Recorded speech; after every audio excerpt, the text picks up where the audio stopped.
की मतदान की तारीख नजदीक आ रही है, वैसे वैसे वीआईपी के दौरे भी होना शुरू हो गए हैं। इसी क्रम में उत्तराखंड में नैनीताल उधम सिंह नगर लोकसभा संसदीय क्षेत्र के रुद्रपुर में आज प्रधानमंत्री नरेंद्र मोदी पहली चुनावी जनसभा को संबोधित करेंगे। प्रधानमंत्री के इस कार्यक्रम को लेकर लोगों में भारी उत्साह नजर आ रहा है। प्रशासन के प्रधानमंत्री के कार्यक्रम को लेकर सुरक्षा की कड़ी व्यवस्था कर रखी है। जैसे जैसे लोकसभा चुनाव की मतदान की तारीख नजदीक आ रही है, वैसे वैसे वीआईपी दौरे भी लगातार उत्तराखंड में होते हुए दिखाई दे रहे हैं। जिस तरह स्टार प्रचारकों का दौरा लगातार उत्तराखंड का चल रहा है, उसी के मद्देनजर नैनीताल उधम सिंह नगर लोकसभा संसदीय क्षेत्र के रुद्रपुर में आज प्रधानमंत्री नरेंद्र मोदी पहली चुनावी जनसभा को संबोधित करेंगे और इस जनसभा को लेकर सुरक्षा के कड़े बंदोबस्त जो है वहां पर प्रशासन द्वारा किए गए हैं और इस जनसभा के मद्देनजर लोगों में भी भारी उत्साह जो है वो नजर आ रहा है। आपको बता दें, जिस तरह स्टार प्रचारकों का दौरा लगातार उत्तराखंड में हो रहा है, उसी के दौरान आज प्रधानमंत्री पहली चुनावी रैली को संबोधित करते हुए नजर आएंगे, जिसको लेकर कि वहां के लोगों में भारी उत्साह नजर आ रहा है और प्रशासन भी सतर्क नजर आ रहा है, जिसके तहत प्रधानमंत्री के दौरे को लेकर सुरक्षा व्यवस्था कड़ी कर दी गई है। लोकसभा चुनाव की मतदान की तारीख नजदीक आ रही है और वैसे ही वीआईपी के दौरे भी लगातार जो है उत्तराखंड में होते हुए नजर आ रहे हैं। उत्तराखंड में नैनीताल उधम सिंह नगर को लोकसभा संसदीय क्षेत्र के रुद्रपुर में आज प्रधानमंत्री नरेंद्र मोदी पहली चुनावी जनसभा को संबोधित करेंगे। ज्यादा जानकारी लेंगे, रुक करेंगे उत्तराखंड का। हमारे साथ संवाददाता धनराज गर्ग हमारे साथ जुड़ गए हैं। धनराज, सबसे पहले आप मेरे से आपका यही सवाल रहेगा, जिस तरीके से प्रधानमंत्री आज जनसभा को संबोधित करेंगे तो कितना उत्साह वहां पर लोगों में देखने को मिल रहा है? जी साहिल, बिल्कुल देखिए जिस तरीके से लोकसभा चुनाव नजदीक आ रहा है, क्योंकि उत्तराखंड के अंदर पहले ही चरण में यानी कि 19 अप्रैल को मतदान होना है और उससे पहले जो स्टार प्रचारक हैं वो उत्तराखंड का रुख कर रहे हैं, वीआईपी उत्तराखंड का रुख कर रहे हैं। यदि हम बीजेपी की बात करें तो प्रधानमंत्री नरेंद्र मोदी भी उत्तराखंड आज आ रहे हैं और आज वो एक बड़ी जनसभा को भी संबोधित करते हुए नजर आएंगे। और उससे पहले देखिएगा कि जो तैयारियां हैं वो पूरी कर ली गई हैं, क्योंकि बीजेपी के जो बड़े नेता हैं वो लगातार जो कार्यक्रम स्थल है उसका निरीक्षण भी कर रहे हैं। मुख्यमंत्री पुष्कर सिंह धामी ने भी कार्यक्रम स्थल का निरीक्षण किया था और ये कहा जा सकता है कि कहीं ना कहीं जो तैयारियां हैं वो पूरी कर ली गई हैं और अब उत्साह भी कहीं ना कहीं जनता के अंदर देखने को मिल रहा है, क्योंकि प्रधानमंत्री नरेंद्र मोदी को सुनना सभी लोग चाहते हैं और उसके लिए लगातार आप देखिएगा कि जो उत्साह है जनता के अंदर वो एक देखने वाला है। और वहीं आपको ये भी बता दें कि जिस तरीके से लगातार जो वीआईपी हैं या फिर कहा जाए कि जो बड़े स्टार प्रचारक हैं उनकी लिस्ट भी जारी की गई थी बीजेपी की तरफ से, तो वहीं कांग्रेस की तरफ से भी लिस्ट जारी की गई है। और आज लगभग 12 बजे के करीब प्रधानमंत्री नरेंद्र मोदी एक जनसभा को संबोधित करने पहुंचेंगे रुद्रपुर के अंदर और वहां पर वो बड़ी जनसभा को संबोधित करते हुए नजर आएंगे। धनराज, आपसे ये भी जानना चाहेंगे, सुरक्षा के मद्देनजर किस तरह की सुरक्षा व्यवस्था वहां पर रखी गई है और लोगों के लिए व्यवस्थाएं किस तरह से की गई हैं? जी बिल्कुल, देखिए व्यवस्थाओं की यदि हम यहाँ पर बात करें तो कहीं ना कहीं सुरक्षा की दृष्टि से जो पुलिस प्रशासन है या फिर कहा जाए कि जो शासन प्रशासन है उसने पूरी व्यवस्था वहाँ पर की है। और साफ तौर पर देखने में भी आता है कि कहीं ना कहीं जो कहा जाए कि जो पूरी प्रशासन की टीम है वो लगातार लगी हुई है और लगातार जो कार्यक्रम स्थल है उसके आसपास सीसीटीवी कैमरे भी लगाए गए हैं ताकि कोई सुरक्षा में चूक ना, क्योंकि प्रधानमंत्री नरेंद्र मोदी का दौरा है और इस दौरे के दौरान कोई ऐसी चूक ना हो, उसके लिए लगातार पुलिस प्रशासन ने पूरी व्यवस्थाएं वहां पर की गई है। और इसके साथ ही आईएएस और आईपीएस भी इसमें लगाए गए हैं कि ताकि कोई भी चूक सुरक्षा में ना हो। धनराज, एक बात और जानना चाहूंगा, जिस तरीके से प्रधानमंत्री की जनसभा को संबोधित करते हुए नजर आएंगे तो काफी अहम और काफी खास रहने वाली है। उन सब के बीच में लोगों को कोई मुश्किलात का सामना ना करना पड़े, उनको सहूलियत पूरी तरीके से मिले ताकि वो रुक कर सकें जनसभा जहां पर जिस स्थान पर होने जा रही है वहां का, तो उसके लिए किस तरह से व्यवस्था जो है प्रशासन द्वारा की गई है? जी बिल्कुल, देखिए यदि जनता के बैठने की बात करें तो जनता के लिए भी तमाम तरह की व्यवस्थाएं वहां पर की गई हैं। टेंट लगाकर बैठने की व्यवस्था की गई है। लगभग हजारों की तादाद में जो कुर्सियां हैं वो वहां पर लगाई गई हैं ताकि जनता को किसी भी तरह की कोई दिक्कत ना हो, क्योंकि धूप अधिक है और धूप के कारण किसी जनता को कोई परेशानी ना हो उसके लिए लगातार वहां पर देखा गया है कि जो टेंट है वो भी लगाए गए हैं। और आप देखिएगा कि जब प्रधानमंत्री नरेंद्र मोदी उत्तराखंड की धरती पे होंगे तो कहीं ना कहीं उत्साह एक देखने वाला होगा, क्योंकि प्रधानमंत्री नरेंद्र मोदी को सभी जनता सुननी चाहती साथ ही आप देखते होंगे कि किस तरीके से लोकप्रिय कहना चाहिए प्रधानमंत्री जनता के हैं और उनको सुनने के लिए इतने लाखों की तादाद में जो भीड़ है वो पहुंचती है। और आप देखिएगा कि लाखों की तादाद में जब भीड़ वहां पर पहुंचेगी तो लाजमी है कि जो व्यवस्थाएं हैं वो दुरुस्त होनी चाहिए और उसके लिए लगातार प्रशासन भी काम कर रहा है और जो संगठन के लोग हैं बीजेपी के वो भी वहां पर पूरी तैयारी में जुटे हुए हैं।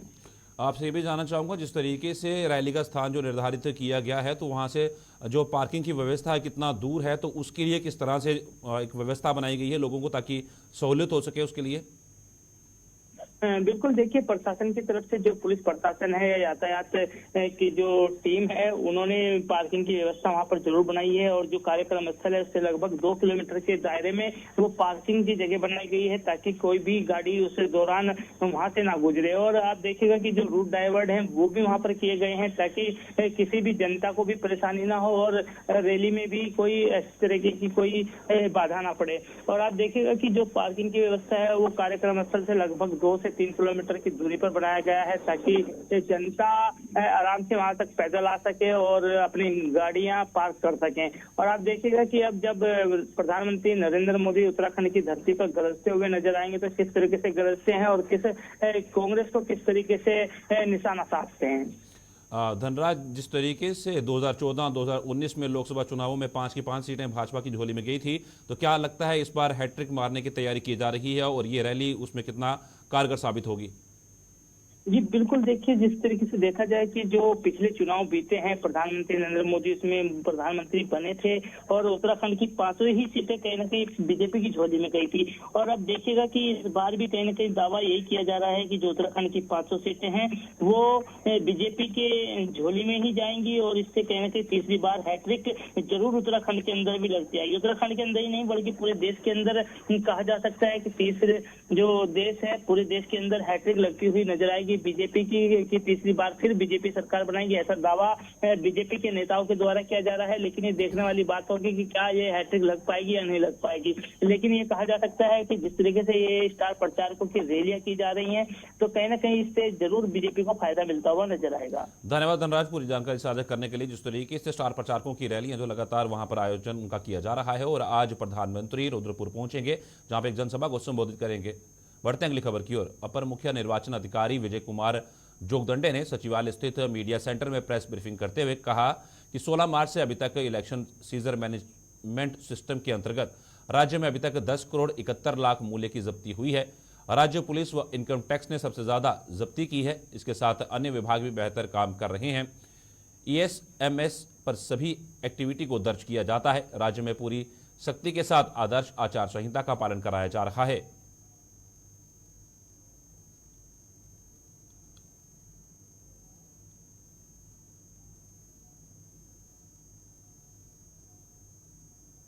पिछले 16 दिवस पूर्ण हुए हैं। इस अवधि में निर्वाचन आयोग के द्वारा इलेक्शन सीजर मैनेजमेंट सिस्टम को लागू किया गया था। ESMS व्यवस्था ये प्रथम बार राज्य में प्रयोग किया जा रहा है। इसके माध्यम से जनपद में जितने भी विभिन्न एनफोर्समेंट एजेंसीज हैं, इसमें पुलिस विभाग है, इनकम टैक्स है, एक्साइज विभाग, कस्टम्स और अन्य सभी विभाग इसके ऊपर इस पोर्टल के माध्यम से रिपोर्टिंग का कार्रवाई करेंगे।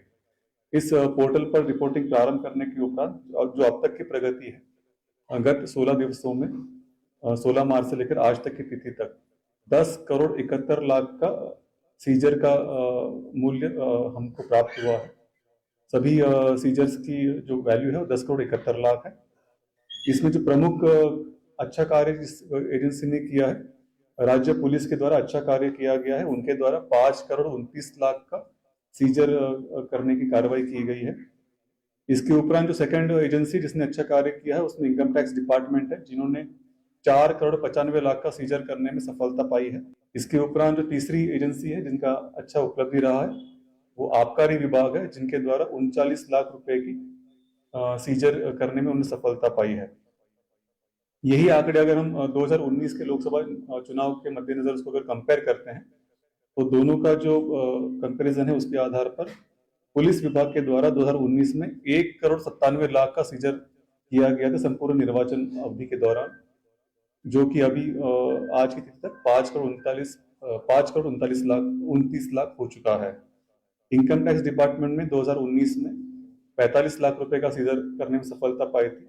आज की तिथि में वो 4 करोड़ 95 लाख है। इसी प्रकार आबकारी विभाग ने 2019 में 19 लाख रुपए की ही शराब जब्त करने में सफलता पाई थी, जिसकी आज की वैल्यू जो है 39 लाख है। ये उनका एजेंसी वार विवरण है। कंपोनेंट वाइज जो हमने सीजर किया हुआ है, इसमें कैश का सीजर हमने सबसे अधिक किया हुआ है। 3 करोड़ 59 लाख का सीजर कैश के सामग्री में हुआ है। 3.59 करोड़।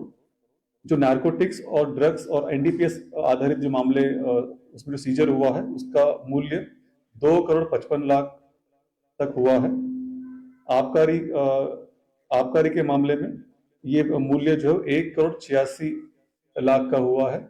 और जो अन्य सामग्री है, जिसमें बहुमूल्य पदार्थ भी हो सकते हैं या मेटल्स भी हो सकते हैं, जिसमें सोना चांदी या अन्य सामग्री हो सकती है, उसका कीमत मिलाकर सब 2 करोड़ 70 लाख का सीजर वैल्यू निकल के सामने आया है। जिस जनपदों में अच्छा कार्रवाई हुआ है, उन जनपदों में प्रमुखता से हरिद्वार जनपद में बेहतर कार्रवाई नजर आ रही है, जिसमें 6 करोड़ 80 लाख का सीजर केवल हरिद्वार जनपद के टीमों के द्वारा किया गया है। उसमें सभी टीम शामिल की जाएंगी। इसमें आईटी डिपार्टमेंट, पुलिस विभाग, आबकारी सब मिलाकर ये मूल्य बन रहा है। इसके उपरांत नैनीताल जनपद में 1 करोड़ 1 लाख का सीजर करने में सफलता पाई है। और जो उसके उपरांत जो नंबर आ रहा है, वो उधम सिंह नगर का और पौड़ी जनपद का आ रहा है, जिन्होंने लगभग 90 लाख रुपए के सीजर उन्होंने दोनों जनपदों द्वारा किया गया है। तो ये आज तक का प्रगति हम लोग आपको बता रहे हैं। सेकंड जो इम्पोर्टेंट पॉइंट है, हमारे सभी निर्वाचक नामूल्य तैयार होने के उपरांत सभी 11,729 बूथों पर वोटर इंफॉर्मेशन स्लिप्स बंटने की कार्रवाई प्रारंभ हो गई है। और इस कार्रवाई के माध्यम से सभी बीएलओ अपने अपने जो वोटर से मतदाता है, उनके घर तक जाकर वोटर इंफॉर्मेशन स्लिप्स को डिस्ट्रीब्यूट कर रहे हैं। सभी नागरिकों से अनुरोध है कि वो अपने वोटर इंफॉर्मेशन स्लिप्स को प्राप्त करें, और अगर वहां के बीएलओ से संपर्क नहीं हो पा रहा है तो संबंधित जो एआरओ है उनको इसके बारे में सूचित करें, ताकि प्रदेश में भाजपा के वरिष्ठ दिग्गज चुनाव प्रचार के लिए स्टार प्रचारक के तौर पर आज प्रधानमंत्री नरेंद्र मोदी की रुद्रपुर में जनसभा कर रही हैं। वहीं कांग्रेस भी प्रदेश में स्टार प्रचारकों को उतारने की तैयारी कर रही है। कांग्रेस प्रदेश उपाध्यक्ष मथुरादत्त जोशी ने कहा कि स्टार प्रचारकों को लेकर विचार चल रहा है। जिला अधीक्षकों व उम्मीदवारों से नाम मांगे गए हैं। उन्होंने कहा कि 5 से 15 अप्रैल तक हमारा प्रदेश में पहाड़ी व मैदानी क्षेत्रों में जबरदस्त चुनाव अभियान चलेगा। आपको कांग्रेस के स्टार प्रचारक भी दिखाई देंगे। हमने कल भी कहा था कि 5 तारीख से 15 तारीख के बीच में हम सारे लोगों से सलाह मशवरा कर रहे हैं। हमने जिलाध्यक्षों से भी नाम मांगे हैं और हमने उम्मीदवारों से भी नाम मांगे हैं। और 5 से 15 के बीच में हमारा ज़बरदस्त चुनाव अभियान चलेगा। चाहे वो तराई का क्षेत्र है, चाहे वो पहाड़ी क्षेत्र है, सब जगह हमारा प्रयास रहेगा कि पार्टी के वरिष्ठतम नेता बने। लोकसभा चुनाव के लिए सभी सियासी दलों ने अपना चुनाव प्रचार तेज कर दिया है। इसी क्रम में आज नैनीताल लोकसभा सीट से कांग्रेस प्रत्याशी प्रकाश जोशी ने अपनी चुनाव प्रचार में तेजी लाने के लिए लालकुआं नगर के मुख्य बाजार में चुनावी कार्यालय का शुभारंभ किया। इस दौरान कांग्रेस प्रत्याशी प्रकाश जोशी ने इस बार देश में कांग्रेस की सरकार बनने का दावा करते हुए कहा कि केंद्र सरकार ने अग्निपथ योजना के द्वारा देश भर के नौजवानों के रोजगार को समाप्त कर दिया। उन्होंने कहा कि केंद्र और राज्य में सरकारी तमाम पद खाली पड़े हुए हैं, लेकिन डबल इंजन सरकार द्वारा बेरोजगारों को रोजगार उपलब्ध नहीं करवाया जा रहा। देश भर में लोग महंगाई से परेशान हैं, जिसके चलते भाजपा को अब लोकसभा चुनाव में हार का डर सता रहा है और मोदी सरकार और भाजपाई दलों और नेताओं को सीबीआई, ईडी व इनकम टैक्स सहित विभिन्न केंद्रीय जांच एजेंसियों के माध्यम से परेशान कर रही हैं। चारों तरफ यदि हम देखें भारतवर्ष में, तो ये मोदी जी की 10 साल की सरकार एक विफल सरकार साबित हुई है। आज 2 करोड़ रोजगार प्रतिवर्ष का दावा करने वाली ये सरकार 10 साल से उस 20 करोड़ रोजगार के श्वेत पत्र हम इस देश का युवा मांग रहा है। आज कहाँ है रोजगार, आप बताइए। आप यदि अपने स्थानीय क्षेत्र को देखें तो यहाँ आज गौला को प्राइवेट हैंड्स में दे दिया गया है।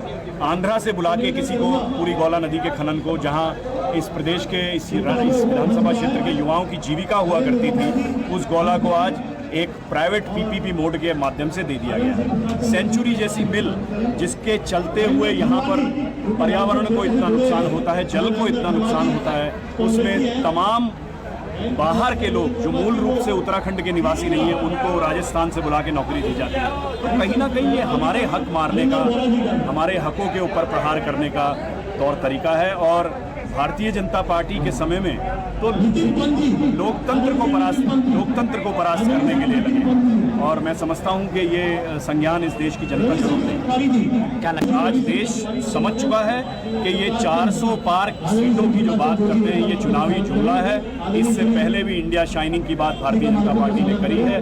देश का युवा, देश का सैनिक, देश के महिला वर्ग और तमाम देश के हम अगर यदि इसको साफ रूप से कहें तो उद्योगों के आवंटन में भी आपकी एक समान नीति नहीं रही। आपने सारा कार्य गुजरात को दे दिया भारतवर्ष के लिए, भारतवर्ष के अन्य राज्यों में आपने कोई कार्य नहीं किया। मैं समझता हूँ लोगों में बहुत नाराजगी है, इसलिए लोग शांत बैठे हैं और ये वोट, ये नाराजगी कांग्रेस के पक्ष में हमें दिखाई देगी आगामी समय।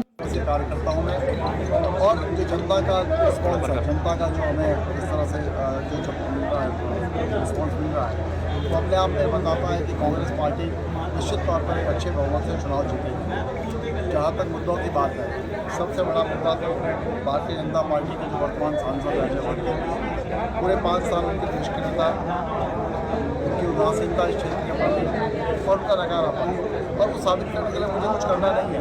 उन्हीं के आंकड़े हैं कि अपनी सांसद निधि जो उनको मिलती है के आधार पर जनता की भलाई के क्षेत्र के विकास के खर्च करते हैं, वो टोटल 40% उसका खर्च कर पाए, 60% वो बेकार चला गया, तो उनका पैसा नहीं था। वो 60% लगभग 10 करोड़ रुपया था।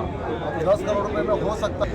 चुनावी कार्यालय का यहाँ पर उद्घाटन हुआ है, जिसमें हमारे नगर अध्यक्ष श्री पवन पांडे जी के नेतृत्व में यहाँ पर काफ़ी संख्या में कांग्रेसी यहाँ पर एकत्रित हुए हैं। और ऐसा लग रहा है कि कांग्रेस यहाँ पर इस सीट में, नैनीताल और उधमसिंह नगर जिले की सीट में अवश्य फतेह करेगी।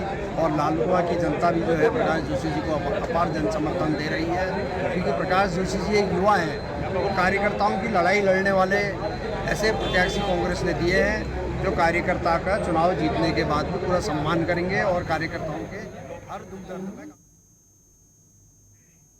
उत्तराखंड कांग्रेस लोकसभा चुनाव मीडिया प्रभारी डॉक्टर चेनेका उनियाल द्वारा डोईवाला कांग्रेस लोकसभा चुनाव कार्यालय में प्रेस वार्ता की गई, जिसमें कांग्रेस चुनाव मयोइया प्रभारी द्वारा जहां चुनावी बांड में भाजपा द्वारा किए गए भ्रष्टाचार का मुद्दा उठाया, वहीं कांग्रेस द्वारा घोषित युवा, महिलाओं, किसानों, श्रमिकों, हिस्सेदारी न्याय जैसे 5 न्याय व अन्य महत्वपूर्ण मुद्दों के संबंध को लेकर मीडिया से चर्चा की। इस अवसर पर पचवादून कांग्रेस जिलाध्यक्ष मोहित उनियाल सहित अन्य कांग्रेस के पदाधिकारी भी मौजूद थे। उनको उजागर करना एक मुद्दा तो है ही है, उसके अलावा कांग्रेस ने अपने 5 न्याय जो है वो उन्होंने प्रस्तुत किए हैं। जो हमारा घोषणा पत्र है वो फर्स्ट वीक ऑफ अप्रैल में आएगा, तो विस्तार में सारी चीज़ें भी सामने आएगी। लेकिन जो 5 न्याय हैं उसमें जो सबसे महत्वपूर्ण न्याय मुझे एक महिला होने के नाते लगता है वो महिलाओं को मिलने वाला न्याय है, जिसमें ये भी कहा गया है कि गरीब परिवार की एक महिला को 1 लाख रुपया साल का दिया जाएगा। उसमें ये भी कहा गया है कि केंद्र सरकार में जितनी भी नौकरियां होंगी उसमें 50% नौकरियां जो हैं वो महिलाओं के लिए आरक्षित की जाएगी। उसमें ये भी कहा गया है कि आशा, आंगनवाड़ी और जो मिड डे मील बनाने वाली महिलाएं हैं उनके वेतन में जो केंद्र सरकार का जो योगदान होता है उस योगदान को दुगना किया जाएगा। उसमें ये भी कहा गया है कि महिलाओं को उनके कानूनी अधिकारों की जानकारी देने के लिए हर पंचायत में एक अधिकार मैत्री की नियुक्ति की जाएगी। तो कांग्रेस जो है सकारात्मक मुद्दे के साथ में और आम नागरिक से जुड़े हुए हितों के साथ में चुनावी मैदान में है। और मुझे पूरा एसटीआरएफ मुख्यालय जौलीग्रांट में उत्तराखंड पुलिस के नवनियुक्त रिक्रूट आरक्षियों का आधारभूत गहन प्रशिक्षण पूर्ण होने के पश्चात दीक्षांत परेड समारोह का आयोजन किया गया। दीक्षांत परेड में अपर पुलिस महानिदेशक अमित सिन्हा मुख्य अतिथि के रूप में शामिल हुए, जिन्होंने दीक्षांत परेड का निरीक्षण किया और 171 जवानों का उत्साहवर्धन करते हुए उन्हें शपथ दिलाई। इस अवसर पर अपर पुलिस महानिदेशक ने नव प्रशिक्षित आरक्षियों को बधाई देते हुए कहा कि सभी नौकरियों में पुलिस की नौकरी सबसे अलग होती है। उन्होंने बताया कि पुलिस की वर्दी को पहनना गौरव की बात है। उन्होंने विशेष रूप से कहा कि आरक्षी पुलिस विभाग का सबसे महत्वपूर्ण हिस्सा है, जिसकी कार्यप्रणाली से पुलिस की सकारात्मक छवि देश, प्रदेश एवं समाज में प्रदर्शित होती है। वहीं एसटीआरएफ कमांडेंट मणिकांत मिश्रा ने बताया कि इन सभी जवानों को उत्तराखंड में विभिन्न स्थानों पर तैनात किया जाएगा।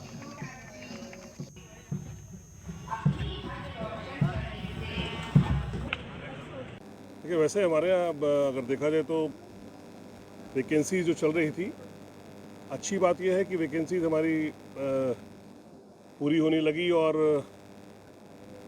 हमारे अभी जो आपने देखा कि यहाँ 171 आरक्षी उत्तीर्ण हुए हैं, ऐसे अन्य स्थानों पर भी हमारे आरक्षी आज ही के दिन उत्तीर्ण होकर पुलिस सिस्टम में आ रहे हैं। और सबसे बड़ी बात है कि सब इलेक्शन के टाइम में हम इन लोग सबका उपयोग कर सकते हैं। ये हमारे इलेक्शन टाइम में काफ़ी अच्छा नेतृत्व प्रदान करेंगे हमारे फोर्स को और चुनाव को सुचारू रूप से संपन्न करने में इनकी मदद मिलेगी।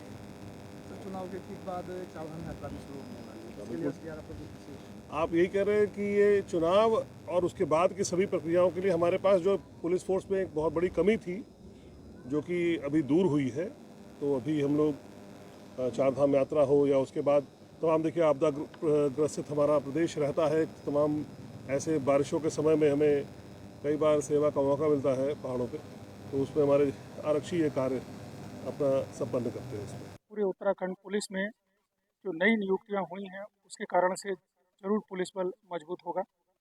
और आज की ये जो भव्य दीक्षांत परेड थी उसमें सारी व्यवस्था, सारा अरेंजमेंट इन्हीं प्रशिक्षुओं के द्वारा किया गया था, जिससे कि इनकी लीडरशिप की भी जानकारी हमें मिली और बहुत अच्छे से इन्होंने अपने इस परेड को संपन्न कराया। ट्रेनिंग में हमने यातायात प्रबंधन, आपदा प्रबंधन, CCTNS, कंप्यूटर से रिलेटेड, फॉरेंसिक से रिलेटेड सभी प्रकार की जानकारी दी। नए कानून जो भारतीय न्याय संहिता, भारतीय नागरिक सुरक्षा संहिता और भारतीय साक्ष्य अधिनियम, इनके विषय में भी इनको जानकारी दी। इनको जो पारंपरिक प्रशिक्षण है उसके साथ साथ जो आधुनिक प्रशिक्षण है, जो हमारे सामने नई समस्याएं, नई सुमिकल प्रोडक्शन के बैनर तले बनने वाली पहली जौनसारी फीचर फिल्म मेरे गांव की बाट का मुहूर्त चक्राता विधानसभा जौनसर बावर के फटियो गांव में हुआ। ये एक ऐतिहासिक अवसर था जब जौनसर बावर के रीति रिवाज, परंपरा एवं ऐतिहासिक पृष्ठभूमि पर आधारित किसी फिल्म का निर्माण होने जा रहा है। इस अवसर पर मुख्य अतिथि IRS रतन रावत ने कहा कि जौनसर बावर की लोक संस्कृति, रीति रिवाज, परंपरा विश्वविख्यात है। इसको फिल्म के माध्यम से प्रदर्शित करना सराहनीय प्रयास है। फिल्म के मुहूर्त पर मौजूद संयुक्त निदेशक सूचना कलम सिंह चौहान ने कहा कि इस पहली जौनसारी फिल्म को जौनसार बावर में फिल्माई जाएगी। इससे जौनसार बावर की संस्कृति, यहाँ के रीति रिवाज एवं ऐतिहासिक स्थलों के बारे में लोग परिचित होंगे। फिल्म शुद्ध रूप से जौनसारी बोली भाषा पर आधारित है और इसमें कार्य करने वाले कलाकार भी सभी जौनसर बावर के हैं। ये फिल्म जौनसर बावर के लिए मील का पत्थर साबित होगी। पहले जौनसारी पिक्चर फिल्म मेरा गांव की बाट के लेखक और निर्देशक अनु जोशी ने कहा है कि जौनसर बावर की संस्कृति पर आधारित फीचर फिल्म जिसे देखकर दर्शक जौनसर बावर को बारीकी से समझ पाएंगे और जौनसर बावर के लोग इस फिल्म को देखकर गर्व की अनुभूति करेंगे। निश्चित रूप से एक इतिहास बन रहा है कि पहली बार जौनसार बावर की फीचर फिल्म बड़े पर्दे पे आपको देखने को मिलेगी और उस फिल्म का नाम है गांव की बाट। मुझे कई बार इसकी पीड़ा होती थी कि हमारे जो जौनसार बावर की जो कला है, संस्कृति है, हमारे जो रीति रिवाज है, हमारे जो खान पान है, हमारे जो मकान है, किस तरह की यहाँ की कला और संस्कृति बड़े पर्दे पे कैसे आ सकती है। तो कई सालों से इसका प्रयास कर रहा था और वो एज ए डायरेक्टर के रूप में हमको अनु जोशी जी मिले और सब पूरे टीम ने इस पे पिछले 3-4 साल से काम कर रहे थे और उस काम को आज धरातल पे लाने का ये मौका मिला है। इसके लिए पूरे जौनसार बावर, पूरा हिमाचल, पूरा रवाई, निश्चित रूप से जब ये फिल्म तैयार हो जाएगी सभी लोग इस फिल्म को देखेंगे और मैं विश्वास दिलाता हूँ कि जब इस फिल्म को रिलीज करेंगे तो निश्चित रूप से जो पब्लिक है उनकी आंखों में आंसू होंगे। सर, देखा गया है देश में तो अब महिला सशक्तिकरण की, महिला एम्पावरमेंट की बात हो रही है। जौनसार में हमने देखा है सर कि पहले से ही प्रथा है ये कि लड़की के लिए एक बाटे की व्यवस्था थी, चाहे वो बिस्सू हो, चाहे वो माघ हो। तो क्या आपकी मूवी में ये सब कनेक्ट है, ये जो बिल्कुल दिलों से जोड़ता है? बिल्कुल, वो पूरी फिल्म में कनेक्ट है। जैसे आजकल आप जो शादी जौनसार बावर में हो रही है उसको बारात, जैसे और देश में शादी होती है वैसे शादी हो रही है, लेकिन हमारे जो जौनसार बावर की शादियां पहले होती थी उसको जुजोड़ा पद्धति बोलते थे। और जो जोड़ा पद्धति से वो शादियां होती थी। और आज जो फिल्म हम बना बाबर की, चूंकि अभी तक बनी नहीं थी, लेकिन जो जौनसार बाबर के कलाकार थे अभी तक वो केवल सृजित होंगे। तो मैं जितने जो जिसमें से पहले 12-13 दिन हम यहाँ सहिया के पास 2-3 गाँव में कर रहे हैं। पटेव है, इछला है या जसुवाकर है, नीचे गाँव में। और इसके बाद हमारा लखवाड़ में होना है, लाखा मंडल में होना है, आपका बाबर में होना है, देवर है, कोटी कनासर है, हनोल में है। तो ऐसे कई जगह हो रहा है। लगभग 1 करोड़ की बजट की ये फिल्म है। और सर कितने फिल्म है या गायकी है, इसके क्षेत्र में जौनसार बाबर की परंपरा रही है, महिलाएं इसमें संकोच करती है, लेकिन आपने जो है इसमें काम कर रहे हैं तो नहीं सर, पहले मुझे लग रहा था कि नहीं, मुझे भी नहीं करनी चाहिए इस चीज़ में, लेकिन जब मुझे पता चला कि नहीं जौनसार बाबर के कल्चर्स के बारे में, तो मैंने तो बढ़ के हिस्सा लिया इसमें। और मुझे बहुत खुशी ये हुई कि मुझे इसमें मतलब रोल करने को मिला है, और वो भी एक्टर का रोल। मैं हीरोइन का रोल कर रही हूँ इसमें। मैम जैसे आप इसमें रोल कर रही हैं, किसको आप आदर्श मानते हैं और किसके उस पे आप एक हीरोइन का रोल करने के लिए तैयार हुए? मैं इसमें, मुझे पहले तो ऑफर जो मुझे दिया गया है वो एक है मेरे चाचू अज्जू सिंह तोमर, तो उन्होंने मुझे बताया कि ऐसा आपको एक्टर का रोल करना है। बट मुझे पहले लगा कि कोई नॉर्मली ऐसी गांव की एक मूवी या फिर एल्बम वगैरह। आगामी लोकसभा निर्वाचन के दृष्टिगत चलाए जा रहे सघन चेकिंग अभियान के दौरान दून पुलिस को बड़ी सफलता मिली है, जहां करीब 5 लाख रुपए अनुमानित कीमत की 51 पेटी अवैध अंग्रेजी शराब के साथ 2 शराब तस्करों को दून पुलिस ने गिरफ्तार किया है। साथ ही तस्करी में प्रयुक्त किए जा रहे 2 वाहनों को मौके पर सीज किया गया है। जानकारी देते हुए एसपी सिटी प्रमोद कुमार ने कहा कि चेकिंग अभियान के दौरान देहरादून स्थित अंशल ग्रीन वैली में एक खाली प्लॉट के पास से 2 अभियुक्त पवन राघव को 37 पेटी अवैध अंग्रेजी शराब तथा दयानंद शर्मा को 14 पेटी अवैध अंग्रेजी शराब, कुल 51 पेटी अवैध अंग्रेजी शराब के साथ गिरफ्तार किया गया तथा मौके से तस्करी में प्रयुक्त किए जा रहे 2 वाहनों को सीज किया गया। ये देखिए कि जैसे लोकसभा सामान्य निर्वाचन 2024 के दृष्टिगत पूरे जनपद में जो सघन अभियान चलाया जा रहा है, तो इसी चेकिंग अभियान के दौरान आज जो है थाना राजपुर पुलिस के द्वारा गुटवर्क किया गया। तकरीबन 51 पेटी अवैध शराब की जो है उनके द्वारा बरामद की गई है। ये अंशल ग्रीन प्लाजा है, तो अंशल ग्रीन वैली, तो वहाँ कोई खाली प्लॉट था, वहाँ से ये बरामद। उत्तराखंड की खास खबरों में फिलहाल इतना ही। दीजिए इजाजत, नमस्कार।